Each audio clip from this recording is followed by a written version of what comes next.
잠수정과 나비라는 책이 있어요. 이게 영화로도 나왔는데 그 책의 주인공인 장 도미니크가 그 프랑스 예술계에서 꽤 잘 나가던 사람이었습니다. 그런데 어느 날 차를 타고 가다가 그만 뇌졸중으로 쓰러집니다. 그래서 온몸이 다 마비가 되죠. 그런데 유일하게 살아있는 신체가 하나 있는데 그게 왼쪽 눈이었습니다. 그래서 이 왼쪽 눈을 가지고 사람들과 소통을 하는 거예요. 예를 들면 한 번 깜박이면 예, 두 번 깜박이면 아니요. 이런 식으로 이제 사람들과 소통을 하는데요. 이분이 그 어려운 중에 하나의 계획을 세우는데 책을 쓰겠다고 하는 거예요. 그래서 그 책을 쓰겠다고 해서 가족들이 도와주고 의사들이 도와주고 물리치료사 뭐 여러 사람들이 도와주면서 또 이제 이게 신호를 받고 대피라는 사람까지 해가지고 무려 15개월 동안 책을 씁니다. 그리고 그 책이 나왔는데 이 책이 바로 잠수정과 나비라는 책이에요. 영화를 보시면 너무 감동적인데요. 잔잔하면서도 여러분 한번 보시면 좋겠고요. 근데 이 책에 그런 내용이 있어요. 입속에서 과다하게 고이다 못해 흘러내리는 침을 정상적으로 삼킬 수 있다면 세상에서 가장 행복한 사람이다. 참 충격적인 말이었어요. 여러분 안에 입 안에 있는 침 삼키는 것, 이게 뭐가 대단하다고? 만약에 내가 이 침이 흘러넘쳐서 삼킬 수가 없는데 이 침만 내가 삼킬 수 있다면 나는 세상에서 가장 행복한 사람이다. 가장 행복한 사람이다. 저는요, 이 잠수정과 나비라는 책의 주인공을 통해서 느끼는 것이 뭐냐? 사람이 참 미련하다, 그런 생각하게 되어집니다. 왜냐하면 우리가 그것을 누리고 있을 때는 이게 참 좋고 가치 있다는 것을 몰라요. 그런데 그것을 잃어버리면 그때서 야, 그게 좋았고, 야, 그게 가치 있었고 라는 생각을 하고 후회한다는 것이죠. 이런 면에서 우리가 이 감사라는 부분도 똑같은 것 같아요. 우리가 사실 감사할 거리가 많이 있는데 감사를 많이 놓치는 것 같아요. 우리는 불평하고 원망하는 데는 너무 길이 잘 들여져 있어서 이게 습관화되어 있습니다. 여러분 한번 생각해 보십시오. 내 말에 몇 퍼센트가 불만이고 말에 몇 퍼센트가 감사인지 가만히 한번 생각해 보십시오. 저를 포함해서 우리는 우리의 말하는 것 중에 많은 부분이 불평과 원망하는 거에 굉장히 익숙해 있어서 불평하고 원망하는 일이라면 두 번째가라면 서러울 정도로 탁월해요. 그런데 감사는 그렇지 않아요. 당연한 것을 받아들이고 그냥 감사가 없는 우리의 삶의 모습이 있을 때에 오늘 이 누가복음 17장에 나와 있는 이 말씀이 우리에게 감사를 회복하는 데 너무나도 도전이 되는 말씀인데요. 우선 본문의 이야기를 한번 읽어보기를 원합니다. 본문 11절부터 13절까지 말씀을 제가 읽어드릴게요. 예수께서 예루살렘으로 가실 때 사마리아와 갈릴리 사이로 지나가시다가 한 마을에 들어가시니 나병 환자 10명이 예수를 만나 멀리 서서 소리를 높여 이르되 예수 선생님이여 우리를 불쌍히 여기소서 하거늘. 지금 예수님이 길을 가는데 나병 환자들이 예수님 지나간다는 소리에 자기들이 절박한 마음을 가지고 소리지를 외칩니다.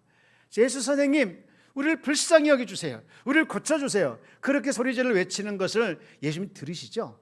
그리고는 어떻습니까? 고쳐주십니다. 우리 14절 말씀을 한번 볼까요? 다 함께 읽어봅시다. 시작. 보시고 이르시되 가서 제사장들에게 너희 몸을 보이라 하셨더니 그들이 가다가 깨끗함을 받은지라. 여러분 10명이 소리를 질러 외쳤는데 다 고침을 받았어요. 할렐루야. 여러분 이야기 아니라 별로 할렐루야도 없죠. 여러분이 다 고침을 받았습니다. 할렐루야. 그거는 잘하시네. 여러분 10명이 다 고침을 받은 기적이 일어났어요. 그런데요 그 중에 한 명이 와서 감사를 합니다. 감사합니다 라고 감사를 얘기하는데, 그때 예수님께서 이런 말씀을 하시죠. 여러분 17절 말씀인데요, 다 함께 읽읍시다. 시작. 예수께서 대답하여 이르시되 10사람이 다 깨끗함을 받지 아니하였느냐? 그 9은 어디 있느냐? 여러분, 예수님께서 말씀하시기를 그 9은 어디 있느냐? 그 9은 왜 어디 있느냐? 라고 지금 외치시는 거예요. 그런데 여러분, 이 외침이 그냥 사사롭게 들리지 않는 거예요. 제 마음에 뭔가 예수님께서 하고 싶은 메시지가 있고 뭔가 하시고 싶으지 않은 말씀이 있는 겁니다. 그 9은 어디 있느냐? 여러분, 그 외침에 예수님께서 하시고 싶은 것이 있어요. 오늘 그것을 나누길 원하는데, 첫 번째 그겁니다. 신앙생활이라는 것은 주님과 교제하는 것이라는 것이죠. 자, 한번 따라서 해볼까요? 신앙생활은 주님과 교제하는 것이다. 여러분, 9은 어디 있느냐라고 하는 그 외침에는 주님이 지금 9명을 찾으시는 거잖아요. 찾으신다는 것은 곧 그들과 교제하기를 원하신다는 것이죠. 우리가 신앙생활을 가끔 가다가 그렇게 생각하시는 분이 계세요. 거래 관계로 생각합니다. 여러분, 신앙생활은 거래 관계가 아니라 관계 중심이다라는 것을 지금 예수님께서 말씀하시고 계십니다. 여러분, 신앙을 거래로 생각하시는 분이 많아요. 오늘 지금 만약에 오늘 누가복음을 기록한 저자가 신앙생활이 거래 관계로 생각했다고 하면 10명의 절박한 기도를 들으시고 예수님께 고쳐주신 것으로 끝나야 되는데, 그게 아니고, 그게 14절이잖아요. 그게 아니고 성경은 그 뒤에 계속 나와요. 15절, 16절, 17절, 18절, 19절까지 계속 그 이야기가 기록되어 있어요.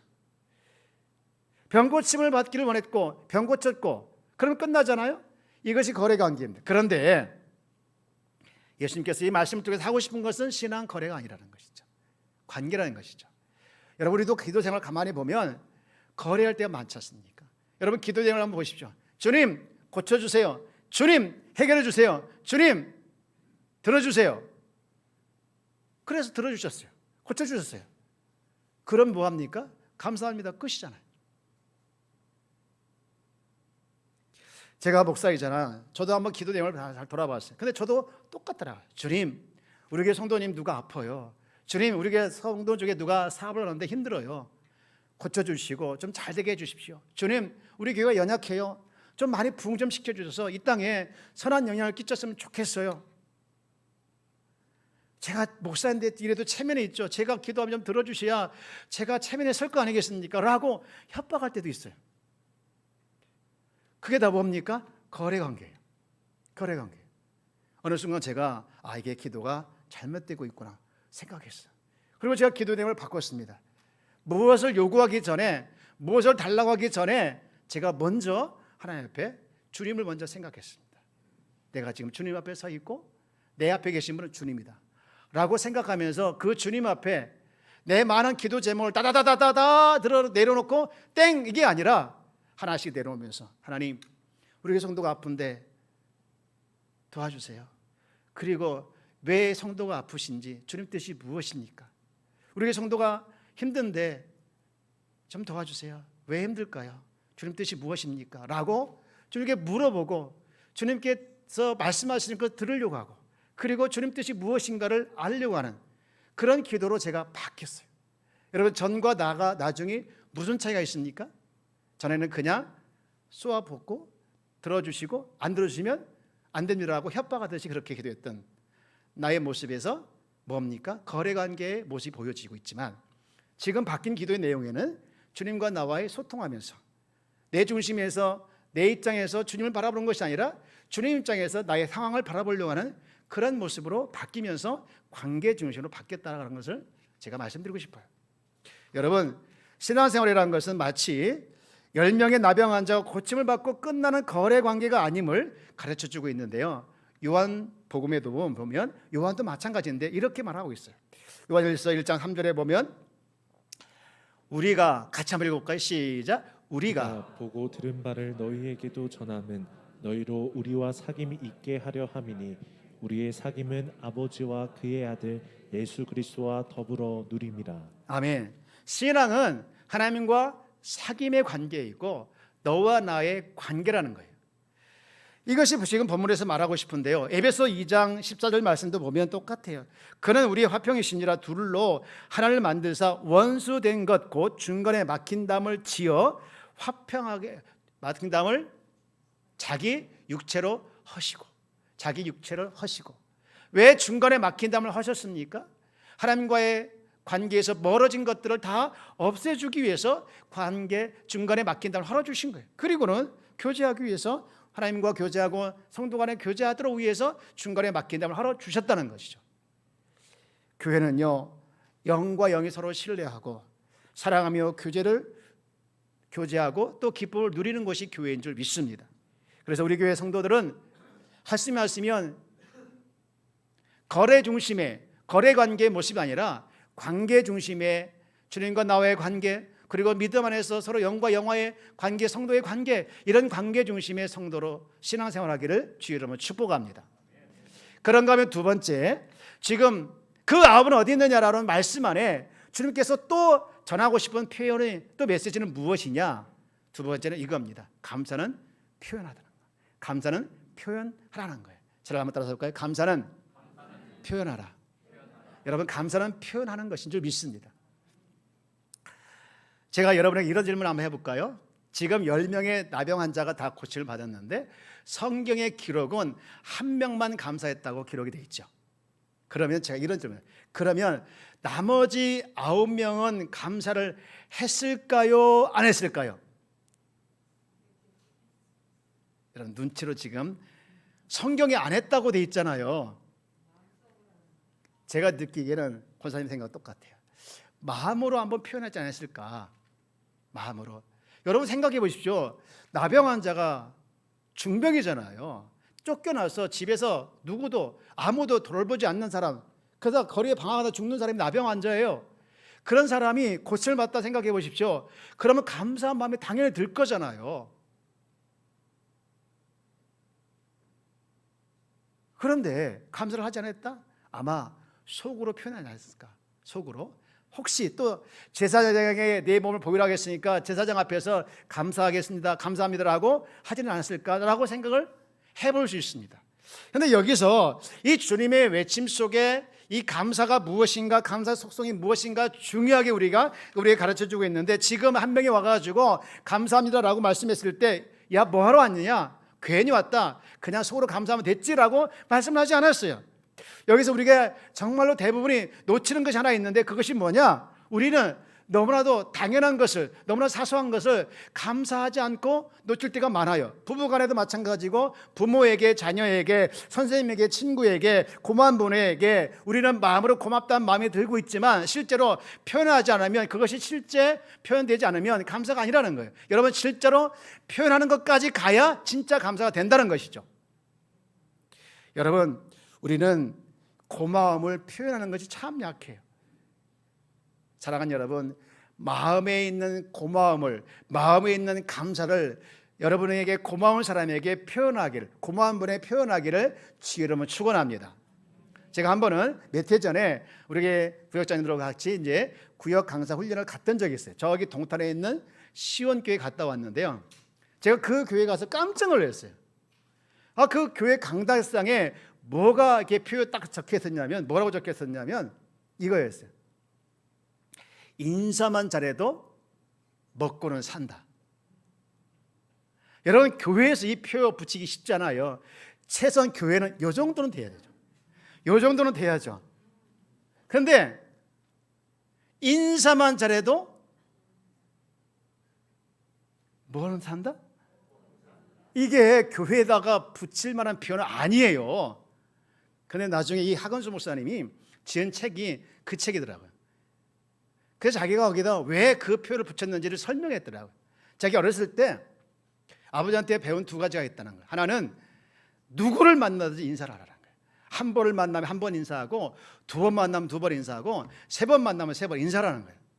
그리고 두 번째는 뭘 먹든지 꼭 나눠서 먹으라는 거예요. 아버지가 자기한테 항상 가르쳐준 것이 있는데, 약국에 가서 이 밭갓을 하나 사면은요, 그 한 병에 얼마 안 들었잖아요. 그걸 꼭 반만 드시고 나머지 반은 자기한테 주더라는 거예요. 이제 이분이 개척을 했어요. 이 동탄에다 개척을 했는데 아무도 모르는 곳에 개척했는데 이분이 아버지 말에 생각나가지고 인사를 했어요. 철저히 인사해요. 누구를 만나든 인사해요. 안녕하십니까? 전 동탄 시온교회 하건수 목사입니다. 맨날 만나면서 인사했는데 한 번은 동장한테 가가지고 인사했어요. 동장님, 우리 동네의 가장 큰 어르신 아닙니까? 저는 동장님을 참 존경합니다. 90도. 동장님, 제가 소원이 하나 있는데요. 우리 동네 가장 어르신 동장님께서 우리 교회 와가지고 한 번만 격려의 말씀해 주시면 참 고맙겠습니다. 동장님, 안 됩니다. 못 갑니다. 처음에 거절하다가 두 번, 세 번 반복해서 부탁을 하니까요. 어쩔 수 없이 와가지고 인사를 했다고 합니다. 그런데 이분이 한 번, 두 번 오다가 나중에는 그 교회에 집사가 됐다고 해요. 아멘. 여러분, 인사를 잘하는 것, 이게 꼭 사회생활에만 필요한 건가요? 우리 교회 안에서도 누구를 만나지 먼저 인사하면 참 좋겠어요. 우리는 교회 안에 우리 교회뿐만 아니라 많은 교회들이 인사가 약해요. 그저 모르는 사람이 있는 것처럼. 여러분, 아닙니다. 우리는 다 주 안에서 한 가족인 줄 믿습니다. 누가 먼저 어른이든 또 아니든 상관없이 먼저 인사하면 어떨까요? 우리가 인사하는 거 참 좋겠는데 그게 인사가 뭡니까? 더 신앙적으로 표현하면 그게 감사로 표현하는 거 아니겠습니까? 이번에 우리 교회가 21일 이 감사로 산다, 그 목적도 그게 아닙니까? 내가 감사한 마음에 들면 그것을 한번 종이에 한번 적어보는 거예요. 적어보고 그 하나씩 쌓이면 너무 좋잖아요. 오늘은 하나 감사했지, 내일은 2개가 쌓이고 모레는 3개가 쌓이고 자꾸 쌓이면 여러분 감사가 표현되는 거 아니겠습니까? 그것을 가지고 가족끼리 모여가지고 함께 감사한 내용을 가지고 함께 예배드리면 얼마나 멋있겠습니까? 여러분 이거 받았죠? 받은 거 오늘 당장에 가가지고 그냥 아무데 집어 던져놓고 잊어버리지 마시고 제일 잘 보이는 화장대 위에다가 제일 잘 보이는 여러분 책상 위에다 탁 놓고서 매일매일 이걸 실천하기를 바랍니다. 제가 매일 신방할 거예요. 내일은 백학수 집사님네, 모레는 정형천 권사님네. 여러분, 우리가 이 감사를 표현하는 거 참 중요한데요. 미국의 노스캐롤리아 이 대학교에서 65쌍의 부부들을 놓고 두 그룹 나눠가지고 이 관찰하는 실험을 했어요. 아주 사소한 것에 감사하는 부류, 또 하나는 사소한 것에 감사를 전혀 하지 않는 부류, 두 부류를 나눠가지고 관찰했는데 나중에 보니 사소한 것에도 감사를 표현하는 그런 부류가 그렇지 않은 사람보다 훨씬 더 긍정적인 마인드, 긍정적인 마음을 갖게 됐는데 무려 10배나 차이가 났다는 거예요. 성경은 이렇게 말합니다. 잠언 18장 21절에 이렇게 말씀하고 있죠. 죽고, 다 함께 읽어볼까요? 시작. 죽고 사는 것이 혀의 힘에 달렸나니 혀를 쓰기 좋아하는 자는 혀의 열매를 먹으리라. 아멘. 혀를 쓰기를 좋아하는 자는 뭐의 열매를 먹으리라 했습니까? 혀의 열매를 먹으리라. 혀를 쓰기를 좋아하는 자, 그 결과물인 혀의 열매를 먹는다고 하면 나는 지금 어떤 혀의 열매를 지금 맺고 있는지를 돌아봐야 합니다. 또 생각해 봐야 합니다. 여러분, 감사할 사람에게 당연한 것으로 여기지 말고 한번 표현해 보십시오. 특히 가까운 사람 한 번이라도 감사할 때 여러분 안에, 감사하는 여러분 안에 여러분도 모르게 행복이 밀려올 줄 믿습니다. 불평하면요 자꾸 힘들어요. 교회라도 마찬가지예요. 여러분 감사가 쌓일 때 교회 행복한 교회가 되지만 불평이 쌓이면 이 교회는 힘들어요. 사랑하는 여러분, 우리 한번 서로 감사하기를 주의로 축복합니다. 에어컨 하나 꺼주세요. 장로님. 마지막으로 주께서 말씀하기를 아홉은 어디 있느냐라는 그 외침에 마지막으로 우리가 느낄 수 있는 주님의 메시지가 그것이 있는데요. 감사는 우리 삶을 변화시키는 능력이라는 거예요. 저를 한번 따라해 볼까요? 감사는 우리 삶을 변화시키는 능력이다. 여러분, 오늘 예수님 앞에 와서 한 사람이 감사를 했는데 그 한 사람에게 감사한 한 사람에게 놀라운 축복이 주어져요. 여러분 19절 말씀 한번 읽어보실까요? 19절 다 함께 읽어봅시다. 시작. 그에게 이르시되 일어나 가라, 내 믿음이 너를 구원하였느니라. 할렐루야. 하시더라. 지금 나병 환자의 가장 절박한 것은 무엇이었습니까? 나병 치료였죠. 그것을 놓고 기도했고 그걸 놓고 하소연했는데 나중에 생각해보면 그게 너무 감사했어요. 돌아와서 예수님께 기도하고 예수님께 감사했다라는 얘기를 하잖아요. 그런데 그에게 또 다른 축복이 온 거예요. 가라, 내 믿음이 너를 뭐 했느니라? 구원했느니라. 여러분, 사실 육신의 질병에 치료받은 것은요 제한적입니다. 언젠가 우리는 육신은 치료받았지만 나중에 죽어요. 그러나 우리의 영혼은 죽지 않습니다. 영원한 겁니다. 주님께서 그의 필요를 채워줬지만 그가 감사할 때 더 큰 축복인 영혼의 구원을 허락해 주신 거예요. 여러분, 여기에 놀라운 능력이 있습니다. 여러분, 우리가 감사할 때 여러분 그 삶에 이 나병 환자에게 주어졌던 능력이 우리에게도 반드시 역사하게 될 줄 믿습니다. 저는요 지난 수요일에도 말씀드렸지만 하나의 꿈이 있는데 우리의 모든 성도님들이 주일날 저녁에 모여가지고 가정 예배 드리는 것이 저의 가장 큰 소망입니다.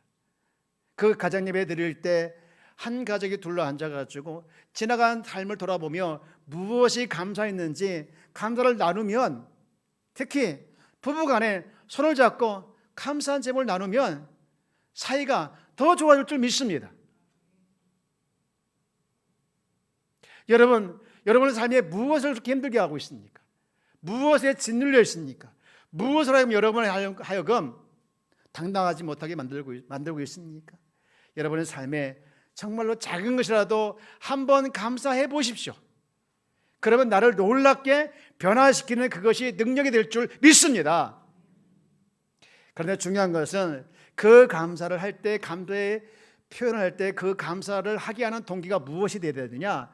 다른 것이 아니고 십자가의 사랑과 십자가의 축복을, 십자가의 은혜를 생각하며 감사해야 될 줄 믿습니다. 여러분, 로마서 5장 8절인데 이렇게 기록이 되어 있죠.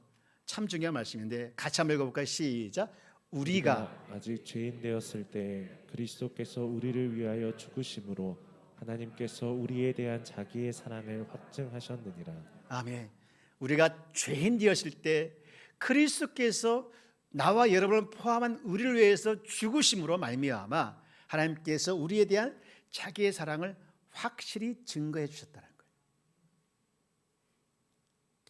여러분, 이 십자가의 사랑과 이 십자가의 은혜가 먼저 내 안에 감격으로 다가오게 되어지면 그것이 감사로 연결되어져서 당연하게 감사가 이어질 줄 믿습니다. 우리는 1년에 2번 감사절을 지냅니다. 이렇게 맥주 감사절을 한번 드리고 또 가을에 무슨 감사절이 있죠? 예, 추수감사절. 맥주 감사절은요 처음 열매를 드리는 것이 맥주 감사절이에요. 이게 구약의 유월절과 무교절과 연결되는 거예요. 다시 말해서 구원해 주심을 기억하고, 그래서 애굽 땅에서 나와서 이 가나안 땅에 정말 농사를 했더니 이렇게 풍성한 열매를 주셨으니 너무나도 감사하다. 그런데 그 감사가 구원해 주신 것, 애굽 땅에서 구원해 주신 걸 통해서 내가 이렇게 풍성한 열매를 얻게 된 것을 감사하며 첫 열매를 드리는 것이 맥주 감사절이에요. 그리고 가을에 드리는 추수감사절은 한 해 동안 모든 것이 다 주의 은혜요 복이었다는 것을 표현하는 것이 추수감사절이죠. 여러분, 이 감사절에 우리는 구원의 은혜를 기억하며 또 모든 것을 주심의 은혜에 기억하며 감사는 이 감사가 한 번으로 끝나지 아니하고 여러분 삶에 계속해서 감사가 이어지기를 주의 이름으로 축원합니다. 이제 말씀 마치고자 합니다. 감사는요 더 큰 감사를 불러옵니다. 저를 한번 따라서 볼까요? 감사는 더 큰 감사를 불러온다. 오늘 이 한 명의 나병 환자가 나의 육신의 질병을 통해서 고침받은 것이 너무 감사해서 그가 감사했더니 그런 뜻하지 않게 뜻밖의 선물인 영원 구원의 축복을 받았습니다. 더 큰 감사거리가 생긴 것이죠. 오늘 마찬가지로 우리는 감사가 우리가 너무 작은 감사의 폭에서 좀 더 넓혀가지고 감사의 폭을 넓혀서 여러분 삶에 감사 때문에 풍성한 삶이 되어지기를 주의 여러분 축복합니다. 지난 수요일에 말씀드렸던 것처럼 기름 짜듯이, 아니다, 한약을 짜듯이 여러분 감사거리를 찾아내기를 주의 여러분 축복합니다. 그러면 그 감사가 진짜 여러분 삶을 풍성하게 만들어줄 줄 믿습니다. 자기 입술에 한번 대고, 여기 입에 한번 대고, 전부 자기 입에 대죠. 입에 대죠. 도봉준 집사님, 예, 우리 입술 대고 여러분 입술의 열매가 감사의 열매가 되기를 주 이름 축복합니다. 아멘. 축복합니다. 축복합니다.